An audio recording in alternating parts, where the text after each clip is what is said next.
ফের মেজিয়া তাপবিদ্যুৎ কেন্দ্রে দুর্ঘটনা, আগুনে পুড়ে গুরুতর জখম এক ইঞ্জিনিয়ার সহ 5 জন।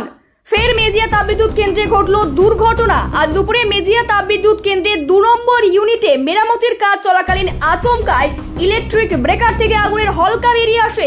সেই আগুনে ঝলসে যান ওই জায়গায় কর্মরত এক ইঞ্জিনিয়ার সহ 5 জন। আহতদের দুর্গাপুরের একটি বেসরকারি হাসপাতালে নিয়ে যাওয়া হয়েছে।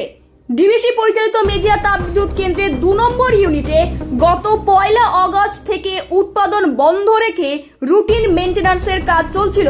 সূত্রের খবর, ওই ইউনিটে মেইনটেন্যান্সের কাজ করার সময় আচমকায় একটি ইলেকট্রিক ব্রেকার থেকে আগুনের হলকা বেরিয়ে আসে। আগুনে পুড়ে ঝলসে যায় ওই সময় কর্মরত এক ইঞ্জিনিয়ার সহ মোট 5 জন। ইঞ্জিনিয়ার ছাড়া আহত 4 শ্রমিক ঠিকা শ্রমিক হিসাবে ওই বিদ্যুৎ কেন্দ্রে কর্মরত ছিলেন বলে জানা গেছে। দ্রুত আহতদের উদ্ধার করে দুর্গাপুরের একটি বেসরকারি হাসপাতালে নিয়ে যাওয়া হয়েছে।